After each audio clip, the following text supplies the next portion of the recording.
Trigger warning. This podcast contains descriptions of various abusive situations. Listener discretion is advised. You are listening to the Preacher Boys Podcast, a podcast shedding light on decades of mental, physical, and sexual abuse within the independent fundamental Baptist movement. The testimonies shared on this podcast are told from the personal experience and perspective of the survivors. Not all legal outcomes are known or final. Any suspect is presumed innocent until proven guilty in the court of law.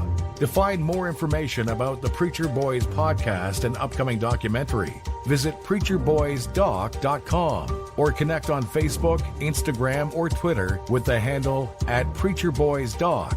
Now, here is your host, Eric Skwarczynski.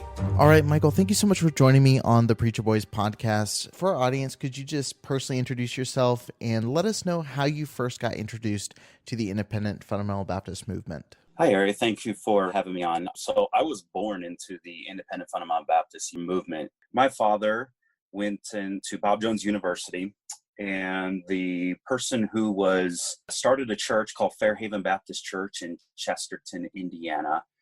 His name was Roger Vogelin. Roger Vogelin is a powerful man, extremely influential in fundamentalist Baptist circles. We believe the Bible is the Word of God. His Indiana church is called Fairhaven Baptist, and on the well-manicured grounds, there is also the Fairhaven Baptist Academy for children and Fairhaven College.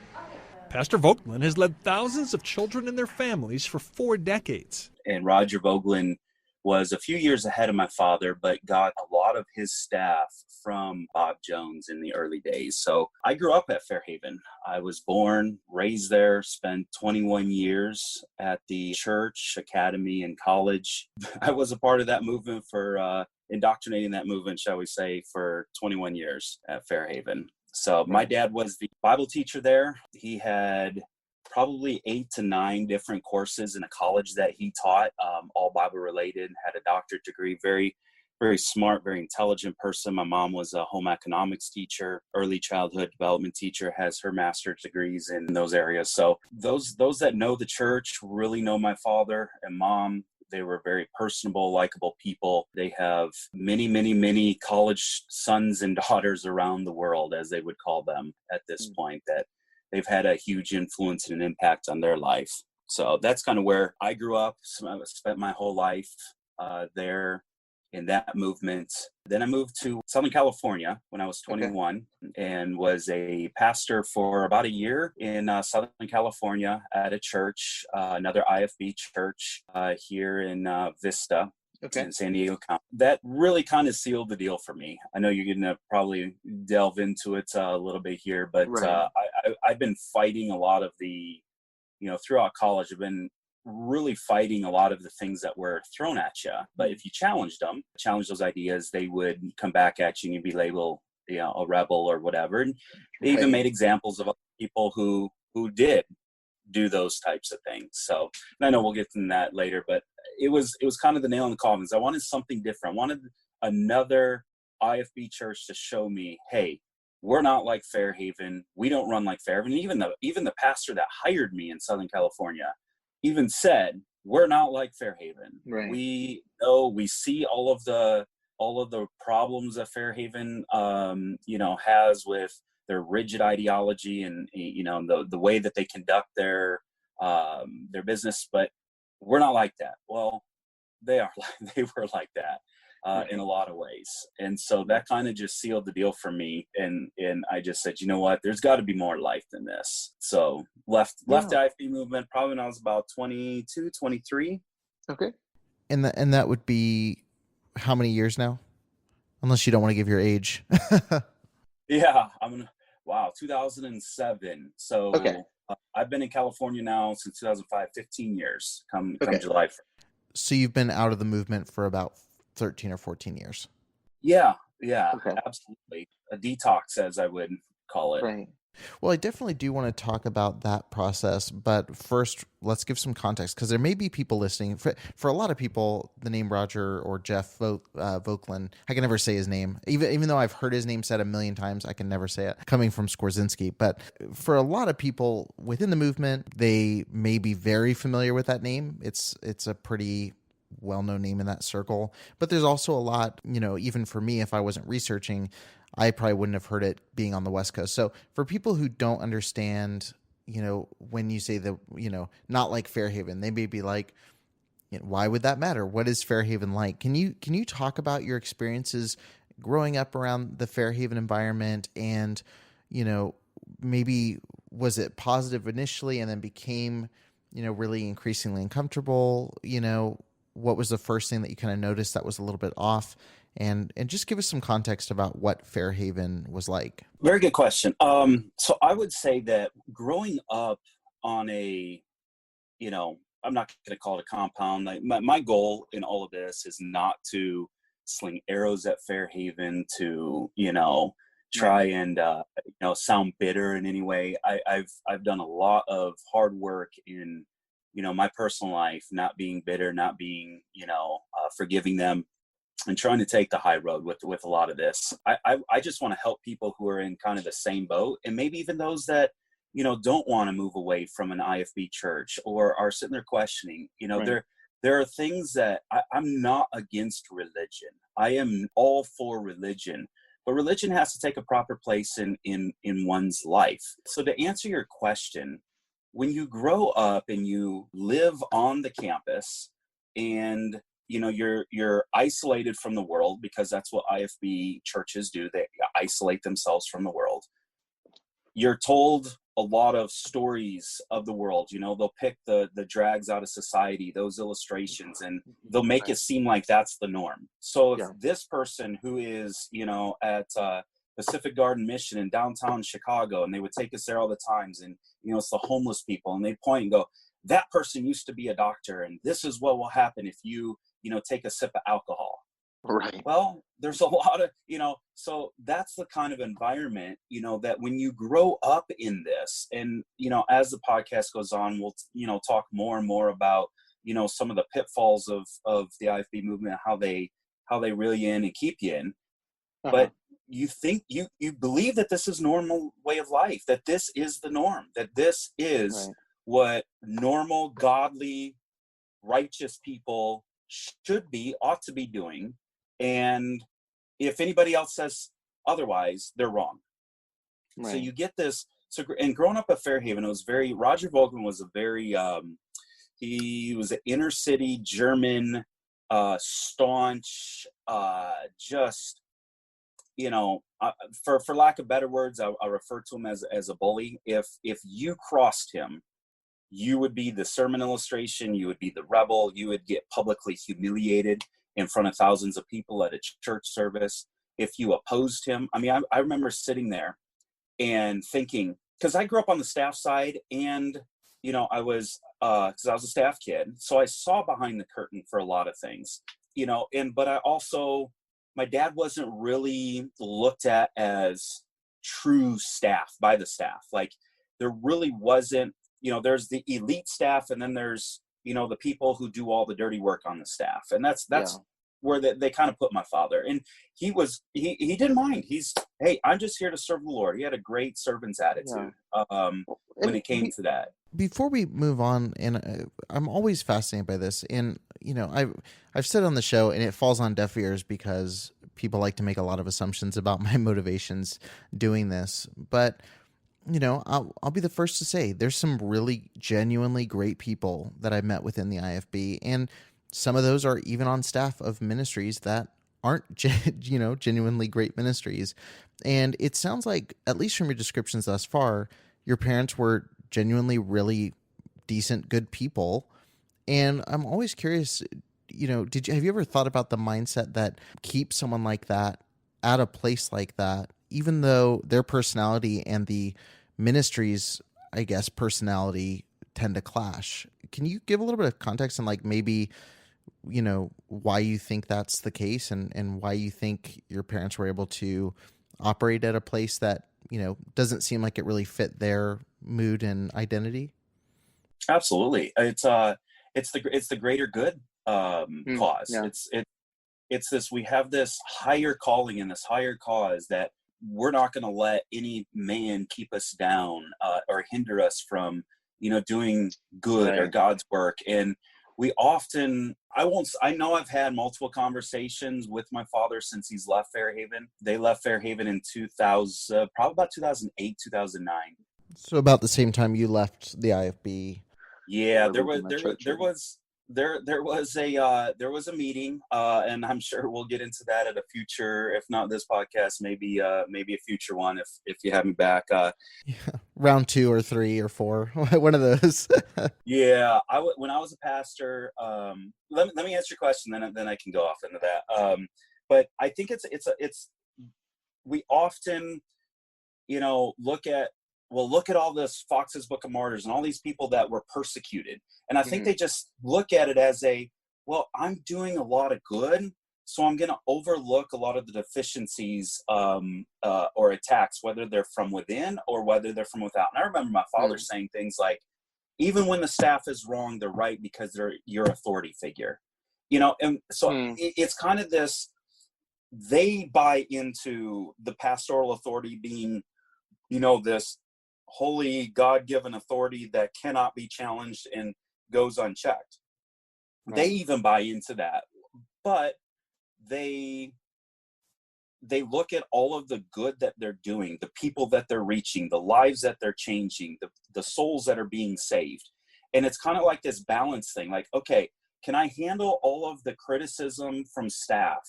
Roger Vogelin, Steve Dameron, Don Whitaker, Jeff. Can I handle all of this persecution and criticism from them in a public forum? Or is it too much? And it's this scale that you put the good and the bad in there. And it's like, well, look at all the college sons and college daughters that in lives I'm impacting that are coming in the hundreds every year. And so they kind of do this scale thing. And if the good outweighs the bad, then they stay. Then, they just put up with it. It's looked at as, okay, I'll tell you behind the scenes. My mom was very distraught over it and fights a lot of mental depression today as a result of it. My dad feels a lot of guilt from keeping us there as long as he did. But you got to understand with Fairhaven, they kept things very separate, because I've talked to a lot of, I'm going to call them, for sake of illustration, college only people from Fairhaven, because there were a lot of college kids that came from other churches around the country. They go there for 4 years, but the college, even though it's still on the campus and even though there's still some intermingling, it was kept separate, and for good reason, because if they found out some of the stuff that was said in the youth group meetings, they would go back and tell their pastors, and even their IFB pastors would be like, whoa, maybe we should. Yeah, that's a bridge too far. Maybe we should send our kids to Crown or elsewhere, somewhere else. Let's look somewhere else. It was always ironic to me. It was always funny because the perfect illustration of this was preaching conference. So there's a big preaching conference, I believe, in April every year. Okay. And they would get speakers from all over the country. I don't know if you remember Phil Schuler. I actually don't. He doesn't sound familiar off the top of my head. Yeah, there was Phil Schuler. So we get all of these guys in there, and I'm telling you, so all of these pastors from around the country would come in. Every blade of grass was manicured. Every pothole in the road was patched. Every, flower bed garden had blooming flowers. Like, it looked like $1 million facility, because we spent weeks leading up to it cleaning it up and down, and the best foot was forward. And we get all of these people, and then I take a step back and I go, why is it that all of these speakers are very eloquent speakers, but we don't have them at any other time throughout the year? Like, they're not people that we would bring in and socialize, because when they leave, these speakers, they make fun of their, they're a little bit more liberal than we are, right. and we that's a different subject for a different time, about the, how everybody wants to out IFB everybody else, and always looking for ways to separate rather than look for things that are common, you know. And I'm just like, so we're pulling this barefoot, and all of these pastors come in, and it's just like, look at what we're all about. And it couldn't have been so opposite. Right. Coming from someone that grew up there. When I was in 5th grade, I believe it was, there were, from Cleveland Baptist Church in Ohio, there was a guy by the name of Don Whitaker and Steve Dameron that came to the college. Okay. And they ended up becoming the son-in-laws of Roger Vogelin, married his 2 daughters. Steve Dameron was the youth pastor. Don Whitaker was the junior high youth pastor when I was first coming in. And they were given unchecked powers at a early 20s age, and told, you need to go make these guys men. You know, that old militaristic, rigid ideology of, you know, we need to make these men for the end times, you know, but persecution's going to come. We need to make these guys tough. Well, when you throw everything in, you know, under the guise of, you know, well, thus saith the Lord, how many times have we gotten a sermon and a pastor stands up, opens the Bible and says, you know, something about along the lines of, you know, train up a child in the way he should go, and when he's old, he'll not depart from it. Right. Okay. It's a good proverb. And then they go on for about 45 minutes to an hour about how you should discipline your kid. And I remember sitting there like, when they start to arch their back as a 6-month-old, that's when, you know, they're starting to, you know, exert their will and their rebelliousness. You need to, you know, smack their hand. And, you know, I mean, we're going through detail like this. And at the end, you're thinking, oh man, God, this is from God. This is what God has said. My philosophy is 3 swats. It should sting but not hurt. It's not considered an unusual philosophy among some in the fundamentalist Baptist community, and corporal punishment does remain legal in many of the nation's schools. But these former students are now speaking out, saying what they endured was beyond, way beyond, anything taught in the Bible. How many of you have had suicidal thoughts? That's every one of you. We constantly lived in fear of looking the wrong way, doing the wrong thing. We were brainwashed. Our parents were brainwashed. And you followed what Roger Vogelin said. These former students say Pastor Vogelin did some of the hitting, but most of it was done by his staff. Allison Lavery was in grade school when she says the principal came into her class to paddle her. He would call you to the front. They would have pulled a chair out. You bend over, grab the chair. He tells you, look at that lunch pail. And he would pull the paddle up. And he was so tall, it practically touched the ceiling. And he would swing it really hard. And hard enough for you to move forward. He'd move the whole chair forward. And this is in front of the whole class? Yes. Jeremiah Souza was in 7th grade when he encountered a school administrator. He spanked me, and the paddle split down the middle. So he started back over, holding the paddle together. So whenever he would hit me, it would pinch the skin on my bottom and bruised and bleeding. Samuel Bain also was in grade school when he says he got it from a church maintenance man. He basically told me to bend over. And he said, pull down your pants. And I kind of hesitated, because to me, it doesn't sound right. Even to a kid, you know, we were taught not to question people. And then he did what? He laid into me. They say that not only were they hit when they were here, but it was done with great effort to humiliate them in front of the whole class, bent them over a chair. Is that still done today? And do you think that's humiliation? Yes, it is still done today. And I suppose it is humiliation. But again, humiliation is not the big thing. Well, what I'm saying to you is God doesn't say anything about humiliation in the Bible. No. He does talk about sparing the rod. Yes. That is mentioned in the Bible. Yes. So why the humiliation? Why is that necessary? Habit. Well, there's so many examples of this. I mean, I took the training one and the spanking one, you know, as an example, but there's so many other ones. But they get up there and they read a verse, and then they just go expound on what they believe this verse says and what their interpretation is. But you come away thinking that this is thus saith the Lord. This is what God, this is what the Bible says. And then we get into this mindset of, well, I'm right and everybody else is wrong because God is the higher calling. Well, my question has always been, and, you know, I'll end answering your question when we'll move on to the next one with this. My question's always been this: who gets to choose and decide what we leave in the scriptures as quote unquote a cultural difference, and who gets to decide what we extrapolate and pull out and use and say this applies to our modern day and age life? Don't the people that have to use the Deuteronomy verse for, to bash on pants on women and say it's, immodest, immoral, and all this, don't they have to jump over the book of Leviticus to get to there? The conclusion that we draw is that pants are only for men. Now, if that's the conclusion that you draw, we must submit to that. People say, well, what about physical activities that demand it?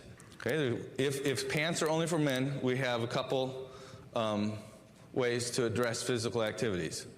One is don't do them. But I want to be able to ski. If you have to ski in pants, don't ski. But there's every woman here, or a lot of active women here saying like, well, you don't have to ski in pants. You can wear something that looks like a dress. And this is an area where I think that does take some discernment. Little babies and their sleepers. Yeah, that's a good word for it if that's not the right one. I don't think that it's wrong, sinful for a girl baby to have a sleeper on. But I will say that this is an area where you need to have discernment as to how long you let them wear those sleepers. If they can walk around, they shouldn't be walking around at church in their pant sleepers. They can wear other things.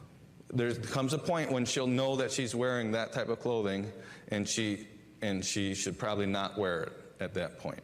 Yeah. It's a lot of these things, and this is what the IFB church is really, really good at. And I know, we talked about this before about, faith versus religion and conviction versus guilt. And, we can get into that at a later time, but it's exactly that. I'm giving a lot of opinions up there, but the membership is taking it as thus saith Lord, and rightfully so, because that's what these pastors are intending you to believe, that This is from God. This is absolutely from God, because God is the pastor is the final authority. The pastor is the one that God can only speak to in a church. That's when you grow up at Fairhaven, you grow up into these, mindsets. That's what you think, that this is the Bible. What I believe is exactly the Bible. Yeah, it's the man of God teaching you the word of God. And so if it's coming from him, it's the word of God. There's a very, very thin line between the two. So I ask you this, Eric, and it's more of a rhetorical question, because I've asked a lot of I still have friends that are pastors at independent fundamental Baptist churches, and I'll ask them this. So you rail against the Catholics, and all my Catholic friends that, might listen to this podcast, I am not against Catholicism or Catholics or any way, shape, or form, but Catholicism was the easy target for, independent fundamental Baptists when it comes to doctrine and putting them down and comparisons. So I'm going to ask you this, Eric, what you just said, what is the difference between what the Catholics do with their popes and priests and what they're doing as pastors at independent fundamental Baptist churches? Aren't they ex cathedra? Right. They want to mock the ex cathedra of the Pope. Aren't they doing the same thing for our relationships with God? Yeah. Aren't they putting themselves and positioning themselves as the gatekeepers to my relationship with God? No, you can't hang me over hell because your doctrine says you can't. But I can be the gatekeeper of your relationship with God and tell you, if you don't tithe, you're not right with God. If you're not tithing enough, if you don't go to my church, if you don't go to my church, you're not right with God. Or this college, or absolutely. And so now that they position themselves as the gatekeeper of my my walk with God, now I've given up my dependence or independence. Because isn't that what the Bible teaches when we talk about grace? Yeah. And I challenge people all the time, even pastors. There's one person that I still respect from my past immensely. He never went to Fairhaven, was kind of a self-taught Bible. He was a missionary for a long time, and now is back in the States with his family.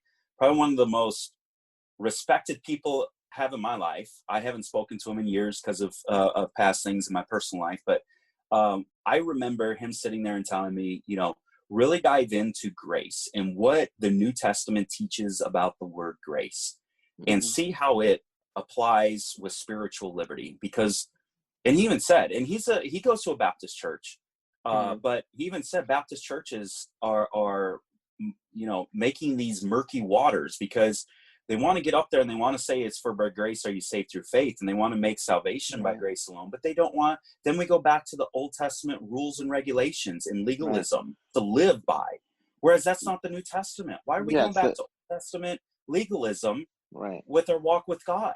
Well, it's the gospel for salvation, and then sanctification's on you, and it's hitting that idea that you're saved, but any of your personal spiritual development has to be on your shoulders. And that's why you see, and this is, we're diving into kind of the theological side of things a little bit, but that's what you see when you see these guys get up there and scream and rant about character. It takes character.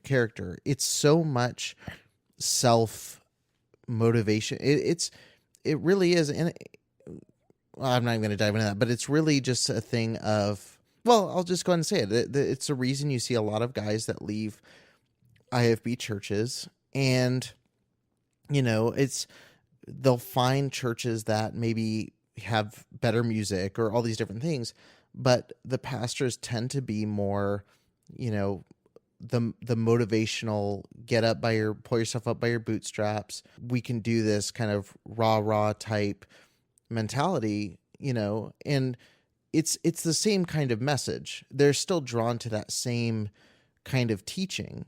And even if not, I've seen a lot of IFB guys get out and go into the business world, and they're extremely motivated by that same type A, get it done yourself personality. And it's just, that's the culture.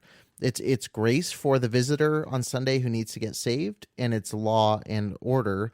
I should put in the law and order sound effect right there. It's law and order for the person who has been attending for a couple years or a couple months, depending on where you're at. So I've often made this joke with you, because when I first left the movement, I got a lot of calls. I would get a call a month from people who would say, how did you do it? What should I expect? My parents are still there. How do I handle that? I remember I'm still struggling with all of this in my personal life and trying to navigate through it. And I would get people all the time like, oh my gosh, if McNeilly can do it, and I'm not something great. It's all my dad. It's all my dad's name. It's all my dad's, 30 years that he put in the hard work and the person that he was. I just was blessed to have his last name. Try to follow in his footsteps today, albeit very differently. But, I remember, telling them what to expect. Expect your family to turn their back on you totally. Have your family, be ready, go to therapy, get a good psychologist, because it was so intense. And there's a lot of people out there that are like, oh my gosh, they probably went through like the ultra right of independent fundamentalists, because that's not been my experience. Well, to them, I always say this. That's fine. I am all for people finding like-minded people and gathering together in how they believe. And you have every right and everything to do it. Just be open-minded. When someone comes and challenges you, we're not attacking you. We're not. I mean, I'm sure there's people out there that'll attack Fairhaven or attack their independent fundamental. We're challenging you in flaws and in areas where you're trying to apply certain scriptures, but then over here, I come at you and say, and we won't get into the theological side of things and go deep, but then I'm gonna come over here and say, well, the scripture says this, this, this, and this, which is opposite of what you believe. So what do you do at that point? How do you receive it? Go to, and I always say this, I jokingly say this, I go to your independent fundamental Baptist pastor and say, I disagree with you in this area, and see if his attitude towards you changes. B, you're not the next sermon illustration. If you're still allowed to work in ministries, if you're, then come back and tell me how open-minded your pastoral staff and your church are. Why are we at this time? And I think we talked about this briefly, when we spoke before, was the difference between, faith and religion. And what, and I use this example because who is the responsibility of my salvation on? It's on me. It's nobody else's responsibility for my salvation. And that applies to every person in this world. And I think I've got everybody on board at that point. Everybody in the IFB world will say, yes, absolutely, I'm responsible for my salvation. I take it to another level. Religion. Right. What is religion? Because the Independent Fundamental Baptists and a lot of evangelical churches, for that matter, will combine the two and say faith and religion are connected together and cannot be separated. And that goes back to what I said before about this positions them as the gatekeeper for your relationship with God. Because if a pastor stood up in a pulpit and said, only come when you feel spiritually sick, I'm going to equip you as members with resources to find for yourself your relationship with God, because your relationship with God is your responsibility as members. It's up to Michael McNeilly for my salvation and my relationship with God. Not a pastor, not a assistant pastor, not a church. Now, if I choose, religion is this. So I have my faith. My religion is how I decide to manifest my faith. That's what religion is. And that's why we got so many of them, because so many people, different people choose to manifest their faith in different ways. But what the IFB movement has done is said, you cannot separate your salvation from your religion. You have to, for by grace are you saved through faith, you have to then be religious in all of these areas. And, oh, by the way, we're going to tell you how to be religious. We're going to dictate how you live your life. And when a person gets to that point, they've lost their independence, and now they're just kind of robotic. And how many times we talk to IFB people and say, you're just throwing out robotic things that your pastor has said on a Sunday morning. I'm going to challenge you on that. And they don't have any answers, because you're built to succeed within the four walls of the church that you're at. You're built to succeed around the people who prop you up and have the same like-minded beliefs. But then when someone challenges you on that from the outside world, what happens? They run, they hide, they call names. And then all of a sudden we hear the what? You're not right with God. You're rebellious. Yeah. And I've found this so ironic when the finger pointing. What do independent fundamental Baptists? And I think you put some clips up about how many shots they take at the left and the liberals and the Democrats and all that. They'll take their shots at them about what? They're name calling. They're they're closed-minded. They're they want to they make them out these really, really, really bad people. We're not just talking trash here, folks. We're talking reality. The local New Testament church and the gospel going out, not only in our community, but all over the world, is at risk right now, because we got some folks that hate Donald Trump, but more than that, they hate America. And that's what you need to understand. They hate America. They hate what we stand for. They hate what we are. And if you don't understand who they are, let me spell it out for you. Democrats. You say, well, I'm offended at that. Well, get offended then, because that's who it is. Anybody making laws like they're making is no more than demonic. And isn't that what they do? Aren't independent fundamental Baptists closed-minded? Aren't they isolating themselves?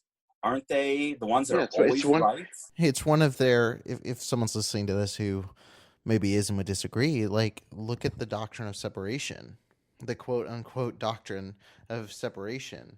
The whole theology of the independent side of it is that idea of we need to be separated from not just the world, like we need to be separated from other churches who may disagree in a finer point of theology. And we need to be, separated from anyone who doesn't look exactly like us. And I would even take it a step further with certain IFB churches. And I made the joke earlier about they all try to out IFB each other. I remember sitting there and our youth pastor would go, we don't have this pastor preach at our church because they have acoustic guitar on their stage and they have acoustic guitar during their hymnals. So we're not going to do it. That church over there has TVs. We didn't grow up with TVs. You know, that church over there, they allow their members to have TVs. That's why he doesn't preach at our church and we don't associate with them. And that it was like, we're looking for ways to separate rather than looking. And what does that do to the mindset of people? It suppresses this thinking for yourself, because I'm not going to be challenged. I'm not putting myself in a position where other people are going to challenge me in belief.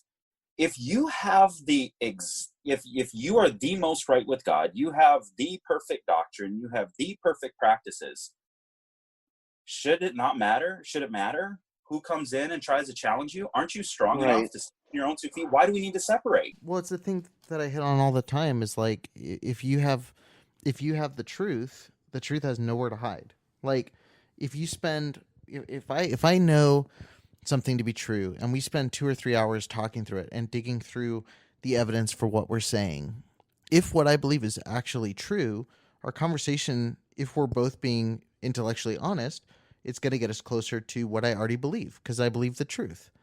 If I don't have the truth, or if I'm not sure if I have the truth, I'm going to be scared of those engagements, because it's going to make me question what I think that I believe. Oh, absolutely.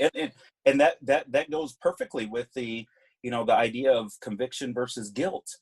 I remember feeling guilty about a lot of things when I came out of, the IFB movement. Let's say, for example, my sister. So my sister comes to me one day and goes, so what is your belief on pants on women? And I go, you know what? I've seen pants that are way more modest than the culottes that were at Fairhaven. So if you can, but you've got to decide, you got to decide for yourself what you think is appropriate or modest, or, however you want to define it. And she's like, well, I keep getting told that, the Holy Spirit is convicting me. And the reason why I'm doubting is because the Holy Spirit is convicting me. Well, when you lose your independence and the relationship is no longer, with you and God, it's you and your church, it's what they say and what they guilt trip you about, they throw under the heading of conviction. Well, that's the Holy Spirit convicting you. Well, no, you're making me fit. No. So we come away from the IFB movement and we feel guilty about a lot of things, not because it's wrong, but because that church made me think that it was Holy Spirit conviction, when in all actuality, it's not conviction, it's guilt. Because if I tell people this all the time, if you're at peace with what you believe in, why do you still feel guilty? Yeah. Because you came through a church and were sitting in pews, listening to people expound from one verse or 2 verses or 3 verses what they think you ought to do, and make you believe that's what God says you have to do. And that's where this IFB movement has now become a denomination. I mean, they can call themselves Independent Fundamental Baptists all they want. It's a denomination at this point. And it's a movement. And, it's a kind of a plug-in. And like, I could tell you what they're going to say about social issues, biblical issues, before they even come say it, because we're all programmed that way. We all know what they're going to say and do. They've ceased to become, it's just kind of more robotic nowadays. And so that's where I always caution people is understand the difference between faith and religion, that they're 2 separate things. And they're both your responsibility as an individual, not a church, not a pastor. You can use that as a resource. And, we would not have hospitals, research centers, feeding the homeless without religious organizations and churches. I'm all for it. Just have the proper perspective of it and don't lose your independence, your spiritual independence to a church or to a leader. That's all I'm saying. And it's very easy to do in independent fundamental Baptist churches because they position themselves as the gatekeeper to your relationship with God. And that's where it goes all wrong, because then at that point, and now we can get into the abuse, if you want, part of it. Now they've got you lock, stock, and barrel. If you leave the church, you're going to be a rebel. You're going to not be right with God. You're going to be humiliated. You're going to be the sermon illustration for the next month. You know, all of these things are pressures that are put on people who actually are like, yeah, I kind of do want to leave. This isn't what I want, but I'm scared to do so. And now you're at the whims of the pastors, and they get to do, and you've given these guys the power. And look at the clips that you've put out. Yeah. That's what happens when you give them all of this unchecked power and no accountability. And then we wonder why with these sexual abuse cases are you know, really high in our churches. The cover-ups are really high in our churches. You know, the mental and physical abuse are really high in our churches. It's because of this. It's because of what we're talking about here. Yeah. And once we understand the difference between conviction and guilt, faith and religion, it's very freeing. You're able to go out and you're like, you know what? It's up to me. I get to decide between me and God. I get to decide what is right for my life. You got me all fired up now. I could talk about this for a long time, but I think we're circling around, you know, obviously the control aspect. And, you know, we obviously talked, almost for an hour off mic just the other day, and we're talking about kind of the control at Fairhaven and the, you know, some of the more abusive tactics that were used. You can tackle it in any order you want or give any examples you'd like. I know you mentioned obviously the Mexico trip being a huge part of it, as well as there was a couple other big stories and that actually ended up making CNN.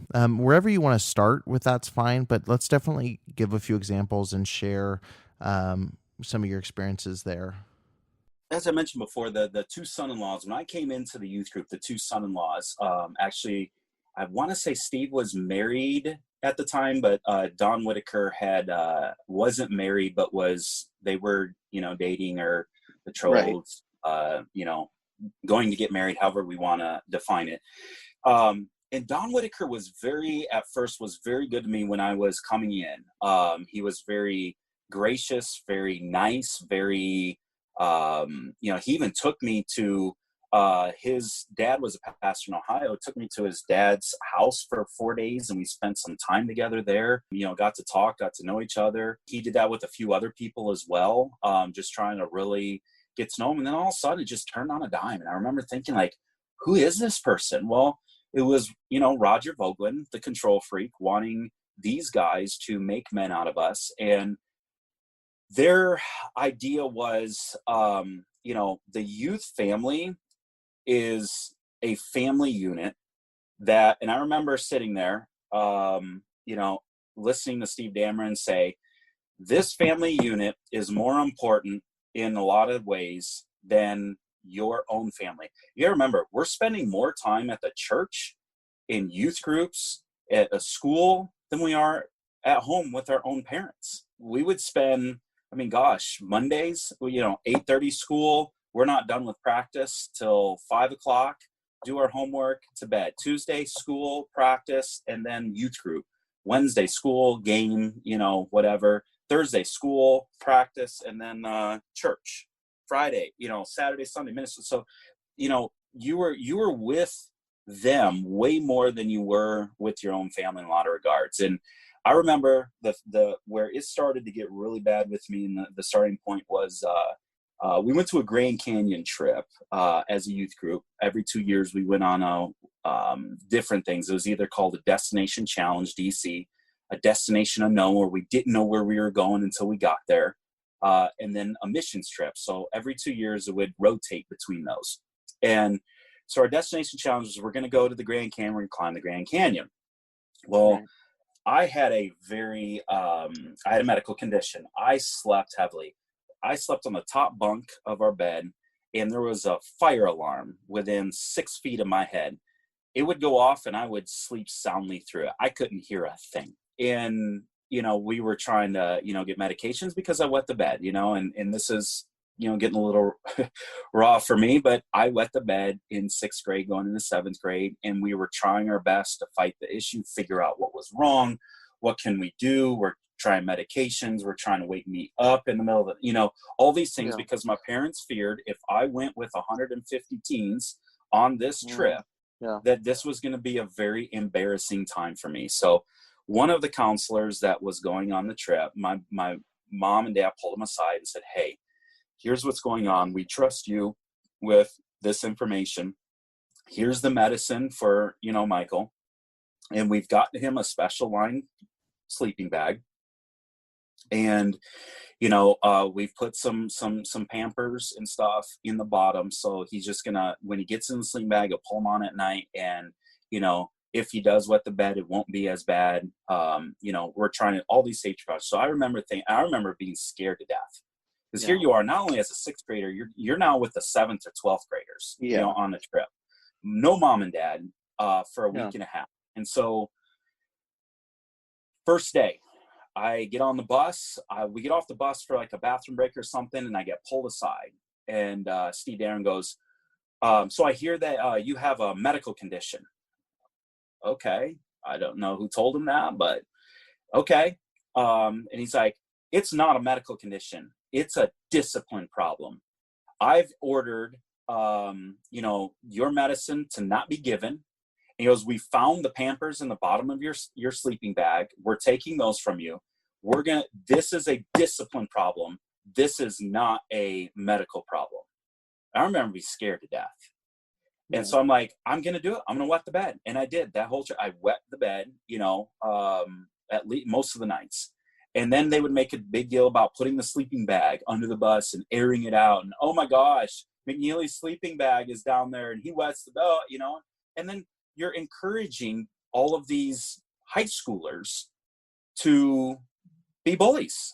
You're raising them to be bullies, and Steve Dameron was great at humiliating you. And then everybody want to suck up to him because you didn't want to be on his bad side. So then they would join in and, try and humiliate. I know I'm guilty of that with other people growing up in the youth group, but that's the culture that they try to do. So we get back and I tell my parents, both my mom and dad hit the roof, go to the person they went to and trusted. And they said, look, it was out of my control. Like I tried, it was out of my control. Steve Dameron was, going to do this. And so then they went to Roger Vogelin. Roger Vogelin says, yeah, that wasn't right. And I remember my parents telling me that to this day. Jeff Vogelin wanted to apologize. And Roger Vogelin goes, nope, we do not apologize as staff because it makes us look weak.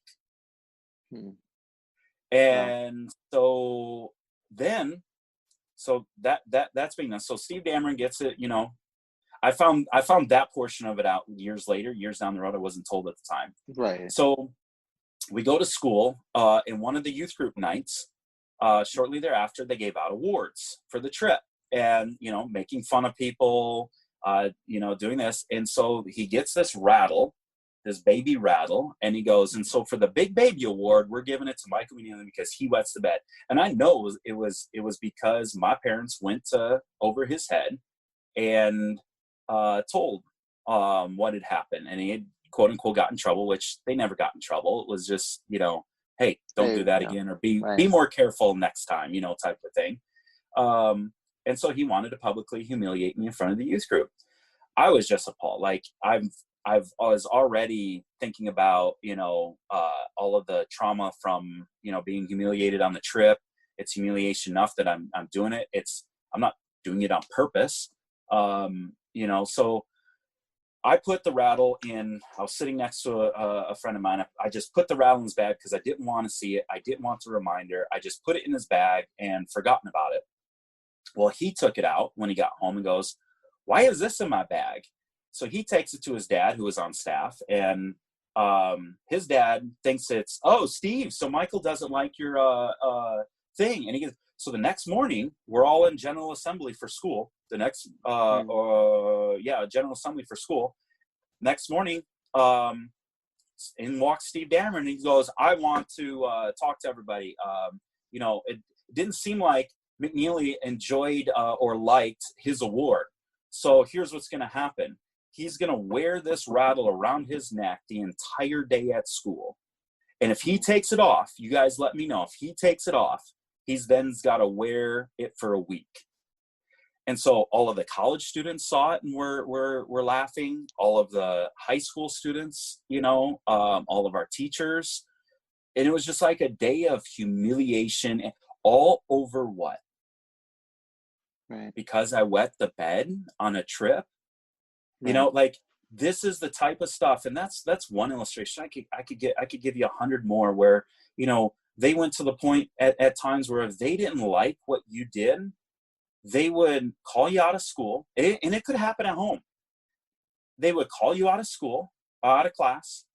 They would, you know, spank you in their office, sometimes make you drop your pants and go bare butt, and spank you right there and tell you that, you know, you're not right with God. And I know we're probably coming short on time, but, you know, they honestly believed that pastoral authority superseded parental authority when it suited them.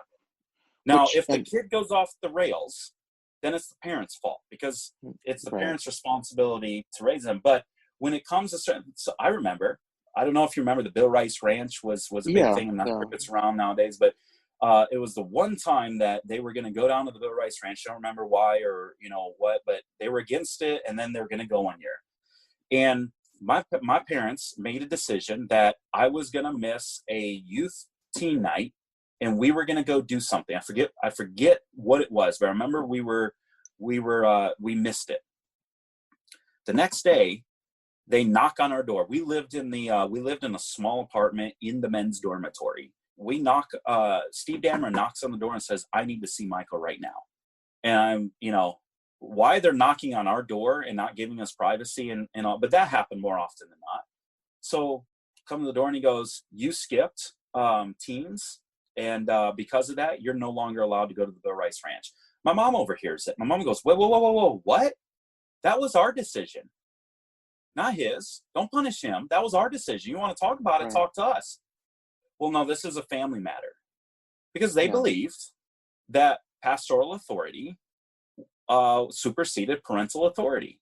And I remember telling my dad that for years, because Steve Dameron would say it all the time in youth group. Like, if you know, just like you don't talk about, you know, certain things in your personal family, you should not talk about what goes on in our family. What happens in our family stays in our family. If you run home and tell mommy and daddy, it's going to be a whole heck of a lot worse for you when you know, you get to school.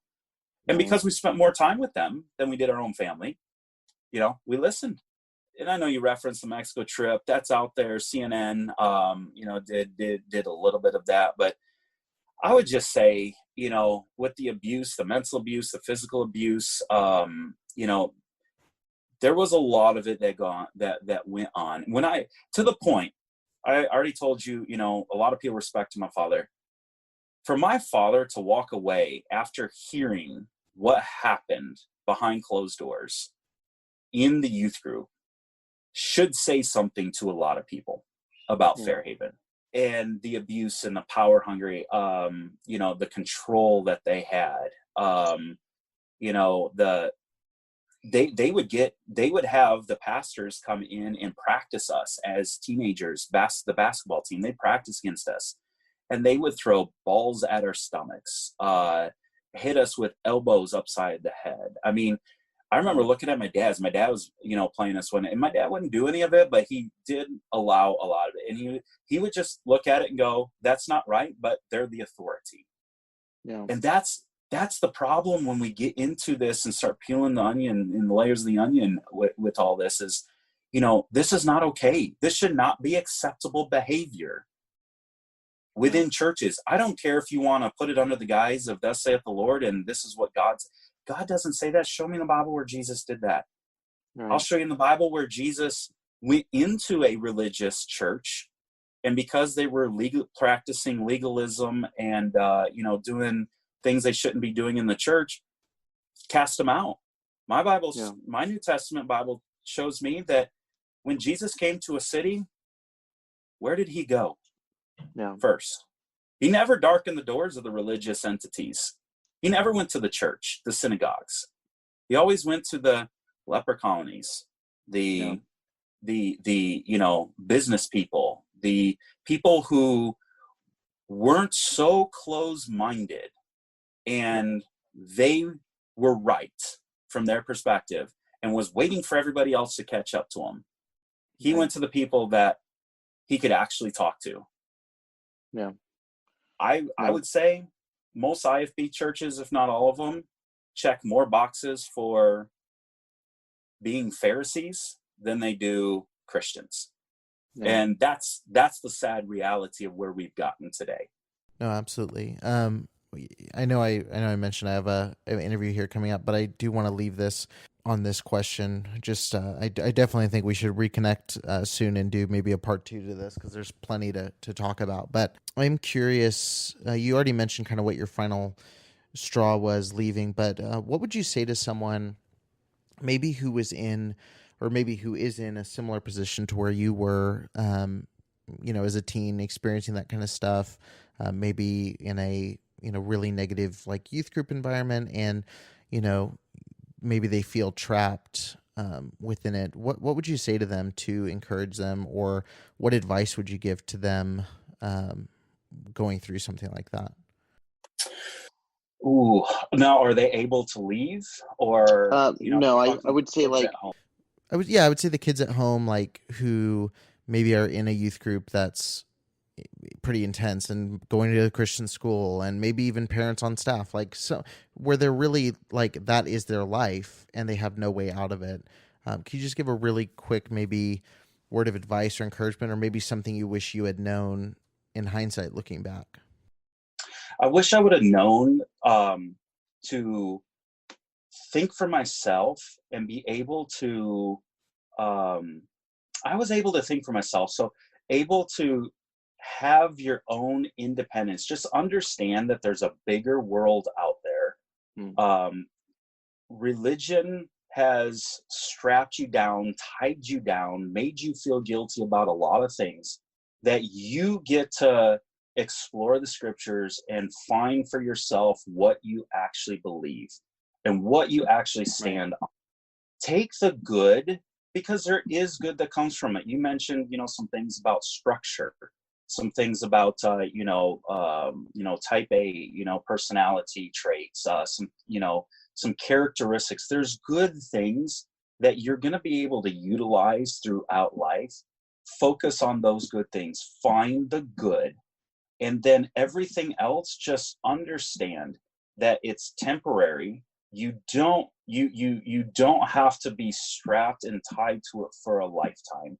And then when you get the opportunity to go out and make something of yourself, don't do it in a way where you're lashing back out at people, you're lashing back out at church, because there's so many of my friends that are just bitter, angry, because they haven't gotten closure. They haven't, they just kind of were cast out of the church.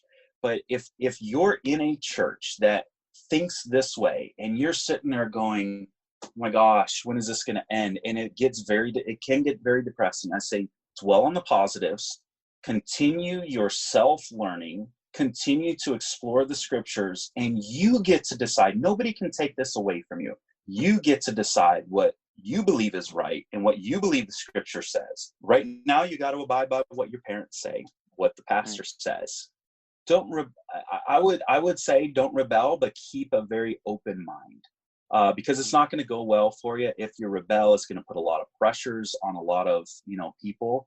Just understand there's a light at the end of the tunnel, and when you do get the opportunity, go take all of the good traits and leave the bad ones behind, and go build a life for yourself, that is good, that is godly, that you can be proud of, rather than being, where a lot of us were coming out of it, no closure, oh my, holy heck, what happened to me? I am lost in a big world, which I think we can agree, a lot of us.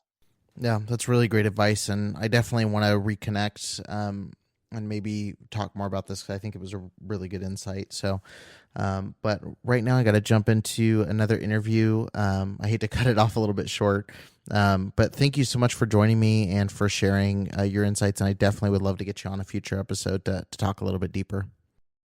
Absolutely. Anytime, Eric. Thank you for, your work and what you're doing. And we'll stay in touch. Awesome. Thanks, Michael. Thank you for listening to the Preacher Boys podcast. If you appreciated the content on the show, please leave a review on iTunes, and don't forget to connect with us on Facebook, Instagram, or Twitter with the handle @PreacherBoysDoc. Additional information can always be found on PreacherBoysDoc.com.